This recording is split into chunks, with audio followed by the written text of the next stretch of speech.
Shall we start? शुरू करें? Yes, ma'am. Okay, fine. Today's topic is the conformal mapping.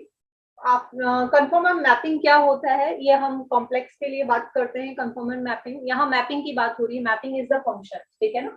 यहाँ हम पहले मैपिंग समझते हैं, उसके बाद हम conformal mapping के लिए आएंगे. देखिए मैपिंग की बात करते हैं. मैपिंग होती क्या है बेसिकली? मैपिंग में कुछ नहीं है, एक डोमेन होता है, एक को डोमेन होता है. ये आपने पढ़ा हुआ भी है. मान लीजिए कि कोई फंक्शन है y equal to f of x function है, जिसको हम नाम दे देते हैं 2x प्लस 3 ले लें, या हम यहाँ f of x equal to x square ले लेते हैं. ये ले लेते हैं, कोई कुछ भी हो सकता है फंक्शन. एक बार के लिए हम आपका एक्स स्क्वायर ले रहे हैं, ठीक है. तो यहाँ एक डोमेन होता है और एक को डोमेन होता है, ठीक है. मतलब कि मैं पर्टिकुलर किसी x की वैल्यू के लिए इसके फंक्शन y, मतलब कि ये मेरा y कहलाएगा और ये x कहलाएगा. इसमें दो आपकी नंबर लाइंस चलती हैं, एक आपका x होता है और एक आपका y होता है, जिसको हम इसको रियल एक्सेस कहते हैं. और यदि आपके कॉम्प्लेक्स में यदि बात की जाए तो इसे इमेजिनरी एक्सेस करते हैं. लेकिन अभी हम रियल पार्ट की बात कर रहे हैं, तो हमारे पास में दो नंबर लाइन है. एक x है और एक y है, इसको हमने नाम y दिया है. यदि हम x चेंज करेंगे तो y के अंदर यहाँ x की कोई पर्टिकुलर कोई वैल्यू रखोगे तो वो हमारा वैल्यू देगा. अब जैसे मान लीजिए x के लिए 1 2 3 4 हम अप टू सो ऑन रखते हैं, तो यहाँ जैसे 1 रखा तो 1 का स्क्वायर किया 1 आया, 2 का स्क्वायर किया तो यहाँ 4 आया, 3 का स्क्वायर किया तो यहाँ पर 9 आया, अप टू सो ऑन. इस तरह से आपका यहाँ पे चल रहा है, ठीक है. इसका मतलब ये है कि यहाँ में यदि 1 पुट करूं तो ये 1 जो है इसको मालूम है कि यहाँ कहाँ जाएगा, 1 पर ही जाएगा, ठीक है. यदि यहाँ x इक्वल टू 2 पुट करूं तो 2 जो है वो कहाँ जाकर के मैप होगा, 4 पे जाके मैप होगा. यहाँ डायरेक्शन दिखा रहा है वो आपको कि x को मैंने कोई एक की दिया, 3 नंबर का की दिया, और उसने वो जाके के कहाँ पे मैप किया, f के साथ मैप किया. और f की यहाँ वैल्यू क्या है, x स्क्वायर. मतलब x स्क्वायर के साथ में वो मैप करके और वो उसकी इमेज कहाँ जा रही है, उसकी 9 पर जा रही है. इसका मतलब क्या है, ये x स्क्वायर इन दोनों के लिए एक ब्रिज का काम कर रहा है, जिसको हम मैपिंग बोलते हैं. क्लियर है क्या बेटा? इसमें किसी को कोई डाउट? समझ में आ गया मैपिंग क्या होती है? यहाँ पे देखिए, अब यदि ये नंबर सिस्टम है, नंबर लाइन मान लेते हैं, ये मेरी x की लाइन मान लेते हैं और ये हमारी यहाँ पे y की लाइन मान लेते हैं, ठीक है. ये y की लाइन मान लेते हैं, ठीक है. तो यहाँ मैंने x इक्वल टू यदि मान लीजिए कि 0 पुट किया तो 0 आएगा, ये मेरा 0 हो गया. अब यहाँ पे मेरे छोटे छोटे कुछ पॉइंट्स मिलेंगे, इस तरह से ग्राफ जाएगा. ये मेरा एक पैराबोला की इक्वेशन देगा, मतलब कि ये मेरे को किस तरह से ग्राफ जनरेट करके देगा, ठीक है. ये मेरी x की लाइन थी और ये मेरी y की लाइन थी, ये मेरा ओरिजिन था, ठीक है. तो ये नंबर लाइन 1 हो गई, ये नंबर लाइन 2 हो गई, जिसको हमने इजीली ग्राफ ड्रॉ कर दिया, जिसको हम कहते हैं मैपिंग. Is it clear? आगे चले. Yes, ma'am. Okay fine. ये तो था मैपिंग. अब हम बात करते हैं कन्फॉर्मल मैपिंग की. आपका कन्फॉर्मल मैपिंग होता क्या है, क्योंकि हम कॉम्प्लेक्स में बात कर रहे हैं. तो कॉम्प्लेक्स में क्या होता है कि हमारे पास में एफ ऑफ जेड जो है, यहाँ जैसे एक्स स्क्वायर बना है, वहां पे हम जेड में ले लेते हैं, जेड स्क्वायर ले लेते हैं. और बेसिकली जेड जो होता है ये क्या होता है, एक्स प्लस आयोटा वाई, मतलब रियल पार्ट और इमेजिनरी पार्ट का एक कंबाइंड एक फॉर्म होती है जेड, जिसके अंदर हमारा एक्स और वाई दोनों इन्वॉल्व होते हैं. अब यहाँ पे देखिए, हमने आपको कहा था कि आपका जो भी जेड होता है उसको यहाँ फिर पुट किया जाए, तो मुझे यहाँ पर एफ ऑफ जेड चाहिए. इस एफ ऑफ जेड को हम एफ ऑफ जेड नहीं लिख करके, जैसे यहाँ पे एफ ऑफ एक्स को हमने वाई रिप्रेजेंट किया था, तो इस एफ ऑफ जेड को हम कोई डब्ल्यू रिप्रेजेंट करते हैं, ठीक है. W is the function of Z. अब यहाँ पर z की वैल्यू जो x प्लस आयोटा y है वो यहाँ पुट करेंगे तो यहाँ से मेरा फंक्शन जो है x plus iota y whole to the power 2 हो जाएगा. तो जब इसको एक्सपेंड करोगे तो यहाँ से x square plus iota y का square plus 2 x iota y, ये लिखने में आएगा. इसको और सिंप्लीफाई करेंगे तो यहाँ से क्या हो जाएगा, x स्क्वायर और आयोटा का स्क्वायर इज -1, तो ये माइनस y स्क्वायर हो गया. ये मेरा रियल पार्ट हो गया. प्लस यहाँ पर आयोटा आ गया और ये हो गया 2x. किसी को कोई डाउट? इसमें किसी को कोई डाउट है क्या बेटा?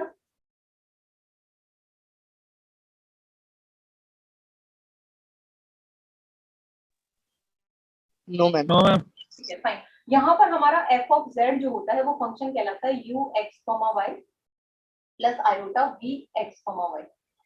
x z की कोई भी आप जो भी आपका यहाँ फंक्शन दिया होगा, इसके अंदर ये जो z आप पुट करोगे तो ये मेरा यहाँ से 2 पार्ट्स में डिवाइड होगा, एक रियल पार्ट होगा और एक इमेजिनरी पार्ट होगा, जो रियल पार्ट है वो भी मेरा क्या होगा, फंक्शन ऑफ एक्स वाई होगा, और जो इमेजनरी पार्ट होगा वो भी मेरा फंक्शन ऑफ एक्स वाई होगा। ठीक है, तो हम क्या लिख सकते हैं इसको हमारे पास यहाँ से u की वैल्यू मालूम चल गई और यहाँ से मुझे v की वैल्यू पता चल गई। ठीक है, अब हम क्या करें इसका, अब यहाँ पर देखिए इसको समझने के लिए, अब यहाँ पे यदि हमें ग्राफ ड्रॉ करना हो तो अब एक बार के लिए समझते हैं हम यहाँ समझने के लिए मेरे पास में z स्क्वायर था और यहाँ z equal to h plus iota y है, तो हम एक बार के लिए x और y के लिए हम यहाँ पे हम z इक्वल टू हम ले लेते हैं, यहाँ कोई पॉइंट ले लेते हैं, यहाँ पॉइंट हम ले लेते हैं, मान लीजिए कि यहाँ 1 प्लस आयोटा 2 है, मतलब x इक्वल टू 1 और y इक्वल टू हमने क्या ले लिया 2, क्योंकि हमने यहाँ पे भी सेम कंडीशन करी थी, यहाँ हमने क्या किया था, इस x को कुछ नंबर दिया था और नंबर देने के बाद हमें यहाँ पे एक मैपिंग मिल गई थी। अब यहाँ पे भी हम क्या करेंगे, x और y के लिए हम कुछ कंसीडर कर लेते हैं, z equal to 1 plus 2 iota, x equal to 1 और y इक्वल टू 2 लिया। ये जो x इक्वल टू 1 और y इक्वल टू 2 लिया है, या तो आप इसमें पुट कर दीजिए या यहाँ z में डायरेक्ट आप पुट कर दीजिए, तो यहाँ से w इक्वल टू आपको 1 plus iota 2 whole to the power क्या मिलेगा, 2 मिलेगा। तो यहाँ से मेरे पास में रिजल्ट क्या आएगा, 1 का स्क्वायर माइनस y का स्क्वायर, तो यहाँ से माइनस का 3 देगा वो मुझे, यहाँ पे वैल्यू पुट कर दीजिए, एक ही बात है, प्लस यहाँ पर 2 मल्टीप्लाई x मल्टीप्लाई 2, यहाँ से 4 आयोटा आपका आ जाएगा। इसका मतलब यहाँ से जब आप कंपेयर करेंगे तो u की वैल्यू -3 और v की वैल्यू क्या आ गई, आपकी 4 निकल कर आ गई है। ठीक है, तो अब हमारे पास में इसका मतलब क्या हो गया कि मेरे पास में यहाँ कोई डोमेन था जिसके अंदर x और y की वैल्यू कितनी है मेरे पास में, 1 और 2 मैंने कंसीडर करी, ये 1 और 2 मैंने कंसीडर करी और यहाँ पर मुझे वो किस में मिल गई, -3 और 4 में मिल गई है। इट मींस यहाँ पर जो मैपिंग हो रही है वो किससे हो रही है, z स्क्वायर से मैप हो रही है। तो ये जो होती है वो मेरी क्या कहलाती है, कन्फॉर्मल मैपिंग कहलाती है। अब इसको हम ड्रॉ कैसे करेंगे, तो ड्रॉ करने के लिए क्या करते हैं, अब यहाँ पे देखिए वेरिएबल कितने हो गए, 4, यहाँ नंबर लाइन आपके पास 2 थी और यहाँ नंबर लाइन कितनी हो गई, 4 हो गई। तो एक बार के लिए z वाले के लिए करके देखते हैं हम। यहाँ पे जब हम ड्रॉ करते हैं तो ये तो x मान लिया, ये ओरिजिन हो गया, ये आपका y हो गया, x की वैल्यू 1 और 2 ली है ना, तो यहाँ x इक्वल टू 1 और यहाँ ले लेते हैं कहीं 2 है, और y इक्वल टू यहाँ कहीं 1 है और यहाँ कहीं y इक्वल टू 2 है। तो x इक्वल टू 1 पर आपको y इक्वल टू 2, मतलब ये पॉइंट जो होगा ना 1,2 होगा, मतलब एक आपका रियल हो गया, x की वैल्यू रियल हो गई और y की इमेजिनरी हो गई। तो इस तरह से मैंने ये रिप्रेजेंट कर दिया। लेकिन मेरे पास यहाँ मैपिंग जो है वो कॉम्प्लेक्स में हो रही है ना, यहाँ फंक्शन क्या है, z स्क्वायर है। अब यहाँ पे नंबर लाइन तो 2 ही है, 4 नंबर लाइन के लिए कोई ग्राफ को हम ड्रॉ कर नहीं सकते, तो उसने क्या किया, जो ये वाला प्लेन था इसको z equal to x y है, इसको हमने कह दिया z प्लेन। ठीक है, और यहाँ ये जो w equal to f of z आपने निकाला था, इसके अंदर w जो निकाला था ये किस में है, u और v में है, जो हमने यहाँ लास्ट में हमारा कहाँ मिला, w इक्वल टू -3 और 4। तो इस ये जो हम ड्रॉ करते हैं इसको हम बोल देते हैं w प्लेन। ठीक है, और w प्लेन के अंदर क्या होता है, ये रियल एक्सेस होती है जिसको हम u से डिफाइन करते हैं, और ये इमेजिनरी एक्सेस होती है जिसको हम v से डिफाइन करते हैं, u प्लस आयोटा v। ठीक है, ये मेरा ओरिजिन होता है। अब हम क्या करेंगे, जो w प्लेन में मुझे जो पॉइंट्स मिले वो हम यहाँ ड्रॉ करेंगे। तो w प्लेन में देखिए ये जो आपकी एक्सेस थी u, उसके लिए वैल्यू कितनी है, -3, तो इधर पॉजिटिव है तो इधर नेगेटिव होगा, 1 2 और ये 3 कहीं यहाँ मान लेते हैं। ठीक है, और v कितना है, 4 है, तो ये मेरा 1 2 3 और ये 4 हो गया। तो यहाँ से जब हम इसको ड्रॉ करेंगे तो यहाँ से मुझे कहीं यहाँ पॉइंट मिलेगा जिसके कोऑर्डिनेट मेरे -3 और 4 होंगे। इज इट क्लियर, ये चीज समझ में आ गई क्या बेटा? तो ये जो मैपिंग होती है जिसको हमने 2 पार्ट्स में डिवाइड कर दिया, z प्लेन और w प्लेन, इसको हमने क्या कहते हैं, यहाँ कन्फॉर्मल मैपिंग कहते हैं। और इसको कैसे समझ सकते हैं, इतना क्लियर है क्या?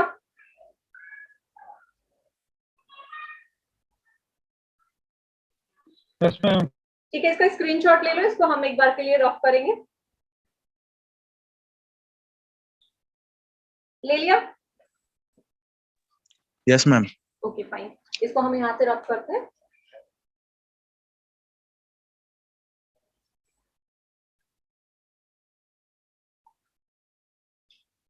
देखिए हम ये ग्राफ जो है वो दोबारा से एक बार के लिए हम ड्रॉ कर रहे हैं। जैसे यहाँ पर मान लीजिए आपका z प्लेन था, ठीक है, मेरे को यहाँ पॉइंट मिले, ये 1 और 2 मिला है मुझे पॉइंट, ये मेरी x एक्सिस थी और ये मेरी y एक्सिस थी। ठीक है, इसी तरह से w प्लेन के लिए हम दोबारा से ड्रॉ कर रहे हैं।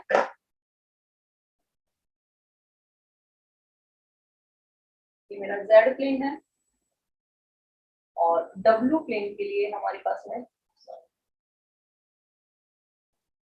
ये मेरा कोई डब्ल्यू प्लेन है, ठीक है, ये यू था और ये बी है, जहां पर मुझे कहीं यहाँ आपको -3 और 4 का कोई पॉइंट मुझे वो दे रहा है, जो कि क्या है, डब्ल्यू प्लेन है।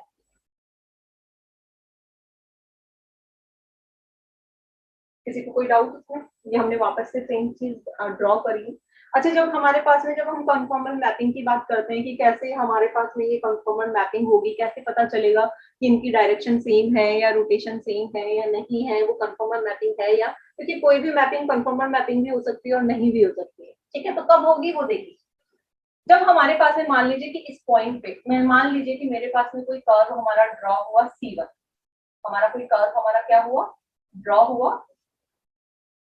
C1, ठीक है, और साथ में उसने कहा थोड़े टाइम के बाद में ये कर्व मेरा यहाँ से जाकर के वो कहाँ चला गया, C2 के लिए चला गया, ठीक है।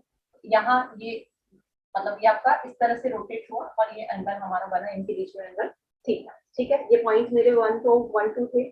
वहीं पर यहाँ पर भी क्या हुआ कि मेरे पास में कोई कर्व था, ये आपका P1 के लिए था, लेकिन ये थोड़े टाइम के बाद में वो कर्व मेरा कहाँ चला गया, डेल्टा टी टाइम के बाद में वो P2 पे चला गया, और इसके बीच का जो एंगल था वो भी मेरा क्या है, थीटा है। तो देखिए आप, यहाँ पे जरूरी नहीं है ये कर्व मेरा नीचे ही बने, वो ऊपर भी बन सकता है, लेफ्ट राइट कहीं पे भी बन सकता है। हमने सिर्फ समझाने के लिए आपको कहा है कि मेरे कर्व से वो कहाँ चला गया, P2 पे चला गया डेल्टा टी टाइम के बाद में, और वो पॉइंट मेरा जो है वो रोटेट करते हुए कहाँ चला गया, डेल्टा टी टाइम के बाद में P2 पे चला गया। तो यदि इनके बीच की डायरेक्शन, ये भी मेरा कैसा है, एंटी क्लॉकवाइज है, और ये भी डायरेक्शन क्या थी मेरी, एंटी क्लॉकवाइज है, क्योंकि T1 से T2 के लिए गया, ये C1 से C2 के लिए गया, तो ये मेरी डायरेक्शन कैसी है, एंटी क्लॉकवाइज है। और एंगल जो बन रहा है वो भी एंगल मेरा कितना बन रहा है, वही डेल्टा टी टाइम के बाद में एंगल भी मेरा क्या बन रहा है, थीटा बन रहा है। तो इस कंडीशन को हम क्या कहते हैं, हम कन्फॉर्मल मैपिंग कहते हैं। इट मींस आपका angle of magnitude, angle of magnitude and direction, यदि ये दोनों क्या है, सेम है, तो हमारी जो मैपिंग होती है वो क्या कहलाती है, कन्फॉर्मल मैपिंग।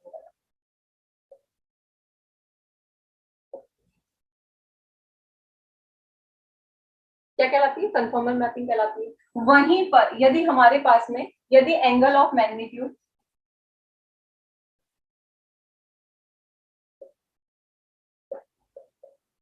और डायरेक्शन, अपोजिट डायरेक्शन जो है वो सेम नहीं होकर क्या हो, अपोजिट डायरेक्शन,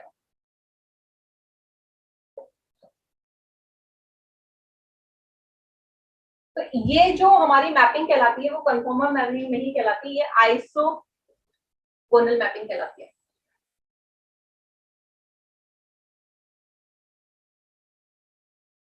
समझ में आ गई चीज कि आइसोगोनल मैपिंग क्या होती है और कन्फॉर्मल मैपिंग क्या होती है। कन्फॉर्मल मैपिंग में जरूरी है कि जो भी आप मैपिंग कर रहे हैं उस मैपिंग में आपका angle of magnitude and direction both are क्या होने चाहिए, सेम होने चाहिए, तभी आप कहोगे कि वो मैपिंग कैसी है, कन्फॉर्मल है। अदरवाइज आपका यदि एंगल का मैग्नीट्यूड तो सेम आ रहा है, लेकिन यदि अपोजिट डायरेक्शन, उनकी डायरेक्शन सेम नहीं है, ठीक है, तो हम वहां से उसको क्या कहेंगे, वो मैपिंग कन्फॉर्मल मैपिंग नहीं होकर के वो कैसी हो जाएगी, आइसोगोनल मैपिंग कहलाएगी। ठीक है,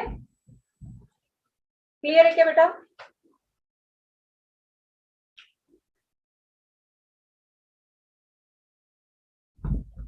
यस मैम। ठीक है, फाइन। अब यहाँ पर आपके देखिए कि हमारा कभी कभी जो मैपिंग होती है उसके अंदर हमारे पास में क्रिटिकल पॉइंट भी मिलता है। क्रिटिकल पॉइंट का मतलब हो गया कि जो भी आप एफ ऑफ जेड निकाल रहे हैं, क्योंकि कई बार क्वेश्चन में वो कहेगा find the critical part of the F of the given function is F of Z, तो आपको करना क्या है, आपको एफ डैश ऑफ जेड को किसके इक्वल बनाना है, पर्टिकुलर कोई पॉइंट देगा, उस पॉइंट के लिए यदि मेरा एफ डैश ऑफ जेड यदि इक्वल टू हो जाता है, तो उस कंडीशन में वो जो पॉइंट, जिस पॉइंट के लिए हमारा डेरिवेटिव जो है वो 0 हुआ है, वो पॉइंट मेरा क्या कहलाएगा, क्रिटिकल पॉइंट कहलाएगा। ठीक है, ठीक है क्या? अच्छा, फॉर आपके कन्फॉर्मल मैपिंग के लिए आपका कोफिशिएंट ऑफ मैग्नीट्यूड और एंगल ऑफ रोटेशन वो पूछ सकता है, तो उससे बेस क्वेश्चन हम एक देख लेते हैं, उसके बाद हम डिस्कस करेंगे कि आपकी ये जो मैपिंग होती है वो आपका एलिमेंट्री मैपिंग जो है, या मैपिंग बोल दीजिए या ट्रांसफॉर्मेशन बोल दीजिए, एक ही बात है, जो आपका कन्फॉर्मेंट ट्रांसफॉर्मेशन है उसी को कन्फॉर्मेंट मैपिंग भी बोलते हैं। ठीक है, तो आपका जो एलिमेंट्री ट्रांसफॉर्मेशन है यहाँ 4 पार्ट्स में डिवाइड किए गए हैं। उससे पहले हम एंगल ऑफ मैग्नीट्यूड और आपका एंगल ऑफ रोटेशन की हम जो बात करें वो एक बार समझ लेते हैं क्या होता है, किस तरह से हम उसको फाइंड आउट करते हैं। फॉर एग्जाम्पल, जैसे मान लीजिए कि आपको कोई क्वेश्चन है, क्वेश्चन में दिया हुआ है for the conformal transformation, for example for the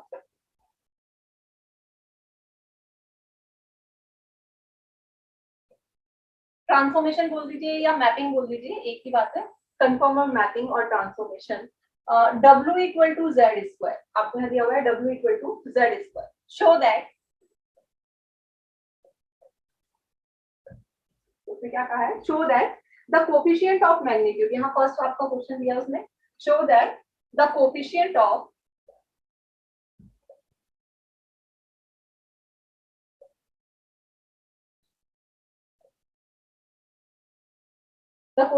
of magnitude बोल दीजिए या मैग्निफिकेशन बोल दीजिए, एक ही बात है, यहाँ मैग्निफिकेशन बोल लो या मैग्नीट्यूड बोल लो, एक ही बात है।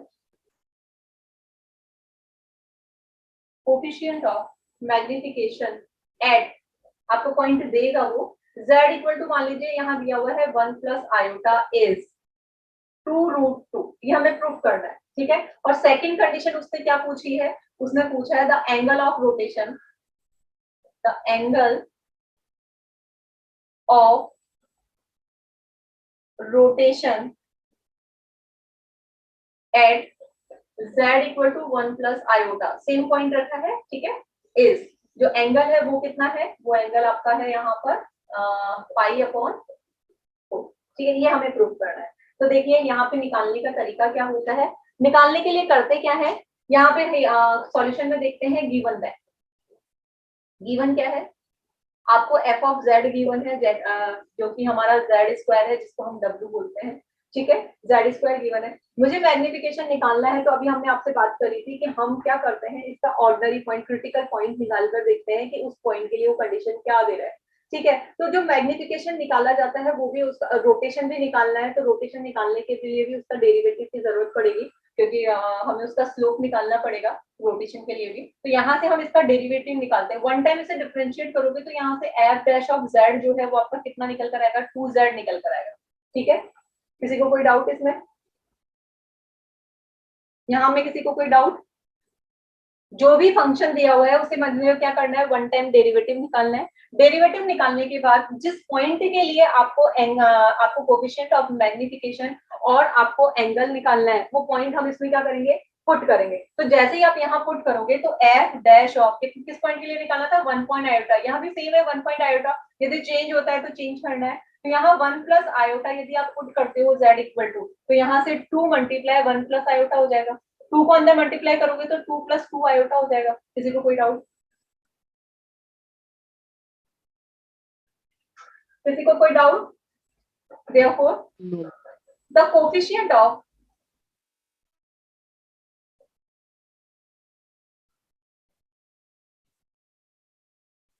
magnification at z equal to 1 plus iota is, ma'am आपकी वॉइस अब आ रही है आवाज? Yes ma'am. ओके फाइन, यहाँ आपका z, आपकी z की वैल्यू पुट करी, 1 प्लस आयोटा आपने पुट किया, 1 प्लस आयोटा पुट किया, तो यहाँ से f डैश ऑफ z की वैल्यू मिल गई आपको 2 प्लस 2 आयोटा। अब हमें क्या निकालना है, यहाँ से मैग्निफिकेशन, कोफिशिएंट ऑफ मैग्निफिकेशन निकालना है और रोटेशन निकालना है, एंगल निकालना है। तो हम यहाँ से जब आपका मैग्निफिकेशन निकालेंगे तो हम क्या करते हैं, हमारे पास में रियल पार्ट का जो रियल पार्ट होता है उसका स्क्वायर प्लस इमेजिनरी पार्ट का स्क्वायर किया जाता है, रूट ऑफ। ठीक है, तो यहाँ से हो जाएगा विच इज इक्वल टू, इस तरह से डिस्टेंस हो गई, तो यहाँ से रूट ऑफ ये 2 का स्क्वायर करोगे 4 आएगा, प्लस यहाँ भी 2 का है तो 2 का स्क्वायर किया 4 आया, कितना हो गया यहाँ से 8 हो गया। तो 8 का जब हम स्क्वायर रूट निकालते हैं तो which is equal to 2 root of 2, यही हमें निकालना था। यहाँ देखिए आपको दिया हुआ भी है कि आपको ये चीज प्रूफ करनी थी। इज इट क्लियर कि कैसे निकालना है मैग्निफिकेशन, कोफिशिएंट ऑफ मैग्निफिकेशन?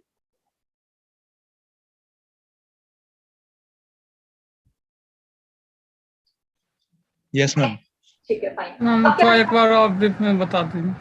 ठीक है, यहाँ देखिए हमें गिवन क्या है, एफ ऑफ जेड आपको गिवन है, f of Z equal to कितना दिया हुआ है आपको क्वेश्चन में, जो भी आपको दिया हुआ है। यहाँ पे पूछने का तरीका सेम रहेगा क्वेश्चन का, सिर्फ यहाँ डब्ल्यू चेंज हो जाएगा, ये पॉइंट चेंज हो जाएगा, ठीक है, उसके अकॉर्डिंग आपको ये कैलकुलेट करना होगा। तो हमें यहाँ पे कोफिशिएंट ऑफ आपको कन्फर्मल मैपिंग के लिए आपको फंक्शन दिया हुआ था W equal to Z square, तो F of Z is the Z square आपको गिवन है।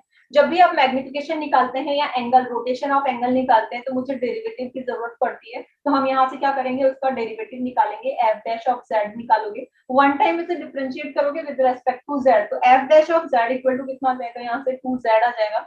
अब हमें क्या करना है, यहाँ z किस पॉइंट के लिए निकालना है, जो भी आपका मैग्निफिकेशन और आपका रोटेशन निकालना है जिस पॉइंट के लिए, जरूरी नहीं है हमेशा ये पॉइंट आपको सेम दे, हो सकता है यहाँ 1 प्लस आयोटा है और आपको यहाँ दे देता 2 प्लस 3 आयोटा, तो हम इसके लिए दोबारा से एफ डैश ऑफ जेड निकालते, क्यों, क्योंकि हमें आपको ये पॉइंट हमें चाहिए होगा, ठीक है। तो यहाँ से देखिए आपका एफ डैश ऑफ जेड आपका हो गया, यहाँ से जेड स्क्वायर की वैल्यू हमारे पास F dash of Z equal to 2z आ गया।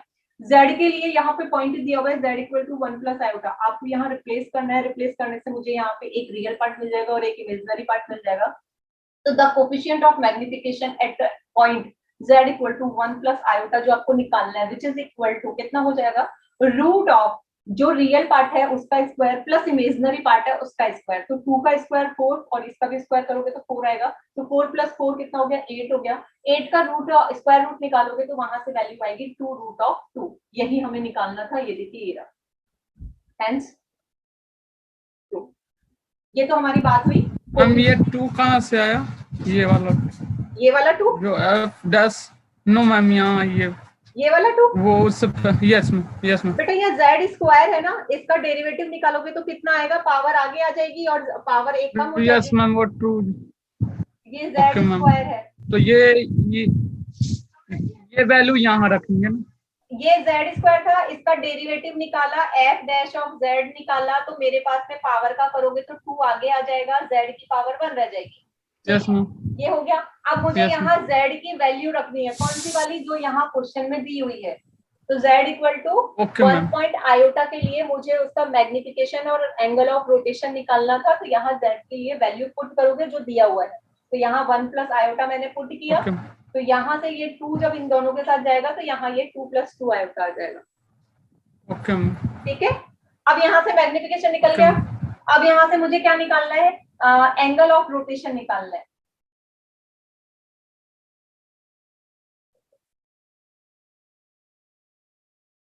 एंगल ऑफ रोटेशन निकालने के लिए सेम पॉइंट के लिए निकालना है तो कोई दिक्कत ही नहीं है, इसका एम्प्लीफिकेशन निकाल लेंगे जो भी आपका यहाँ दिया हुआ है, तो rotation is F dash of Z निकालोगे at a point Z equal to 1 plus iota which is equal to, ये कितना होता है, टेन इनवर्स,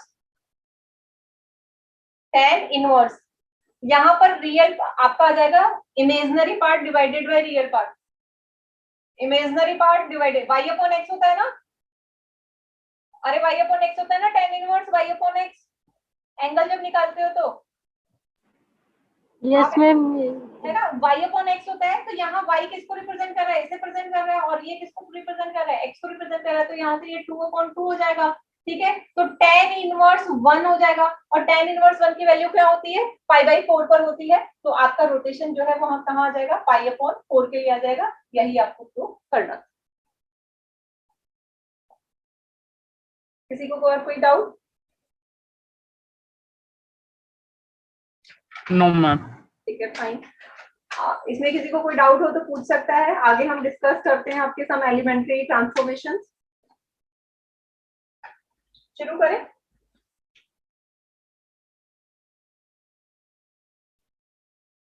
इसका स्क्रीनशॉट ले लीजिए,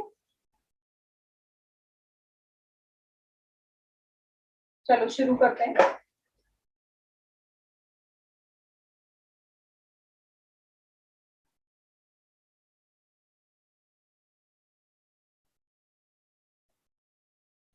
आपके यहाँ पे कुछ ट्रांसफॉर्मेशन है जिनके ऊपर आपका हमारा मैपिंग जो है वो ट्रांसफॉर्मेशन हम यहाँ डिस्कस करेंगे, सम एलिमेंट्री ट्रांसफॉर्मेशन।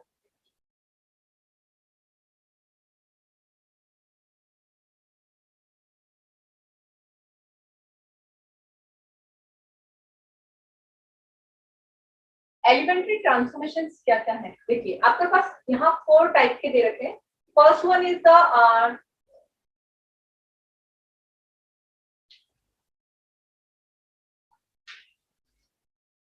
ट्रांसलेशन.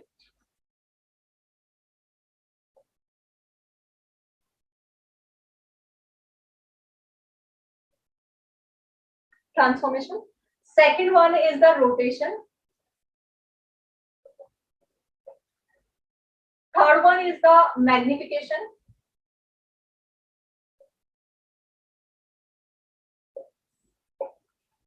और fourth one is the inverse.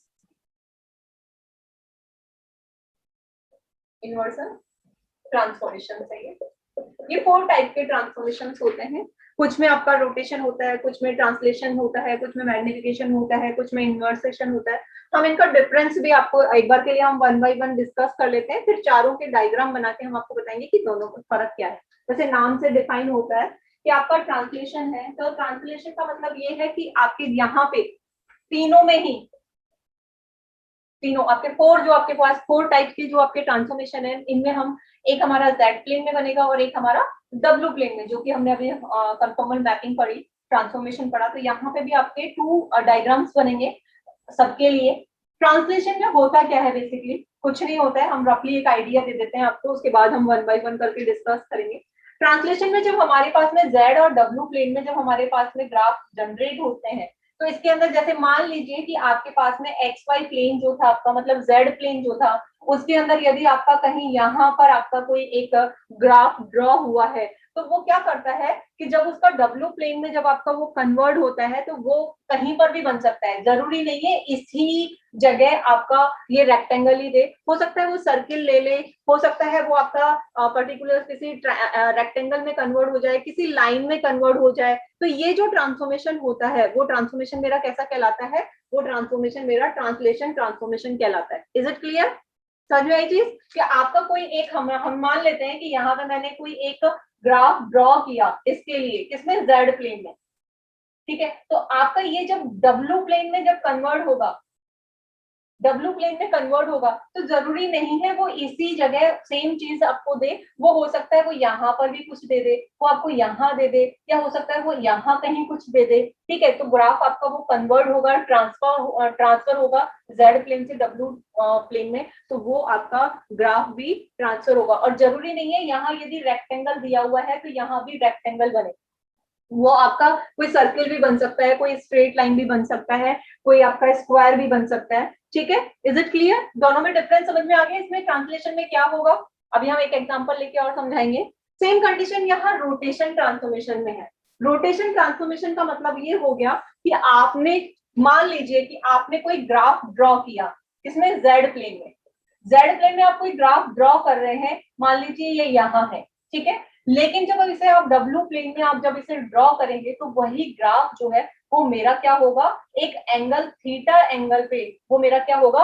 Rotate हो जाएगा. सेम ग्राफ कहीं और आपका एंगल जो भी आपकी एक एक्सेस होगी, फिक्स एक्सेस, उसके साथ में वो एंगल जितना एंगल यहाँ बना रहा है उतना ही एंगल वो बाकी और जगह भी वो शिफ्ट हो जाएगा और रोटेट कर जाएगा. तो नाम से मेंशन हो रहा है रोटेशन ट्रांसफॉर्मेशन, मतलब कि वो रोटेट करेगा थीटा के फॉर्म में. ठीक है, नेक्स्ट आपका इसमें मैग्निफिकेशन है. मैग्निफिकेशन का मतलब होता है स्ट्रेचिंग.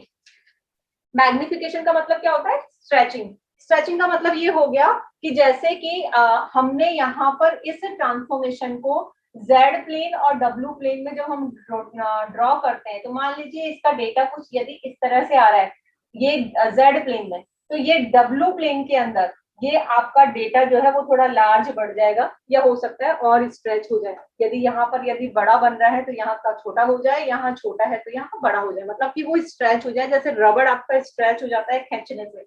ठीक है, उसी के अकॉर्डिंग यहाँ मैग्निफिकेशन ट्रांसफॉर्मेशन में आपका डेटा जो है जेड प्लेन और डब्ल्यू प्लेन में इस तरह से आपका शो होता है. वही इनवर्स ट्रांसफॉर्मेशन में क्या होता है?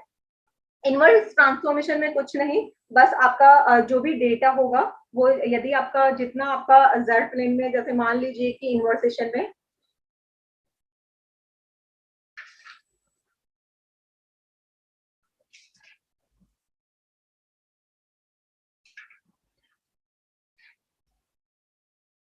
इनवर्स जो डेटा होता है उसके अंदर जो भी आपको डेटा दिया होता है, यदि मान लीजिए कि वो आपका जेड प्लेन के अंदर आपका सारा का सारा डेटा जो है वो आपका पॉजिटिव एक्सिस के लिए दे रहा है, तो वो हो सकता है वो आपका नेगेटिव एक्सिस के लिए वो नेक्स्ट वाले में आपको नेगेटिव में कन्वर्ट कर दे, तो वो आपका किस फॉर्म में कहलाएगा, वो हमारा डेटा आपका इन्वर्सन जो आपका रोटेशन होता है उसके लिए आपको फॉलो करेगा। इट मीन्स आपका जहाँ पे 1/z के लिए बात की जाए, मतलब कि आपकी z की जो पावर होगी वो -1 -2 -3 इस तरह से निकल कर आए, ठीक है, और वो कन्वर्ट हो जाए जिसमें आपके किसी पर्टिकुलर वो हो सकता है यहाँ पर आपके पास में जो डेटा है वो एक स्ट्रेट लाइन में दिया हुआ हो, लेकिन इन्वर्स करके वो क्या हो जाएगा, वो एक सर्किल में कन्वर्ट हो जाए, ठीक है, या तो एक स्ट्रेट लाइन जो है वो कहाँ चलेगी, कर्व में कन्वर्ट हो गई, तो ये एक तरह से दोनों ही अपोजिट है, दोनों एक दूसरे के, तो जब इस तरह से कोई भी ग्राफ ड्रॉ होता है तो वो मेरा इन्वर्सन ट्रांसफॉर्मेशन कहलाता है। इज इट क्लियर बेटा? ये रफली आइडिया दिया है हमने, आपको समझ में आया? इन पे बेस्ड क्वेश्चन हम नेक्स्ट जब भी हमारा लेक्चर होगा तो हम इसको फर्दर डिस्कस करेंगे, चारों को अलग अलग। इतना क्लियर है? Yes ma'am. ठीक है, फाइन। Yes, ma'am. एक चीज और बतानी थी हमें, आपका जो भी ट्रांसफॉर्मेशन जो होते हैं इसके अंदर एक आपका होता है बाइलिनियर ट्रांसफॉर्मेशन। जब जिस ट्रांसफॉर्मेशन में ये चारों कंडीशन सेटिस्फाई करती हैं, जिस भी कंडीशन में या जिस फंक्शन के साथ आपकी ये चारों कंडीशन आपके सेटिस्फाई होती हैं, वो ट्रांसफॉर्मेशन मेरा बाई लीनियर ट्रांसफॉर्मेशन कहलाता है, जिसे मोल्स ट्रांसफॉर्मेशन भी कहते हैं, क्योंकि इस साइंटिस्ट के नाम पर ही आपका डिपेंडेंट था, तो बाइलिनियर ट्रांसफॉर्मेशन को मोबियस ट्रांसफॉर्मेशन भी बोला जाता है। क्या बोला जाता है? Mobius transformation. बाइलिनियर ट्रांसफॉर्मेशन को मोबियस ट्रांसफॉर्मेशन भी बोलते हैं। और यहाँ से एक बड़ा क्वेश्चन पूछा जाता है जो 10 नंबर में पूछ सकता है, बाकी तो आपका पूछेगा ही, लेकिन यहाँ से मेन क्वेश्चन आपका जनरेट होता है। तो इसे पढ़ने से पहले हमें ये चारों डिस्कस करने हैं, तो चारों पे बेस हम एक एक क्वेश्चन हम लेंगे और डिस्कस करेंगे फर्दर क्लासेस में, जो भी नेक्स्ट आपका लेक्चर होगा उसमें हम ये आपका डिस्कस करेंगे। ठीक है, okay, thank you all of you.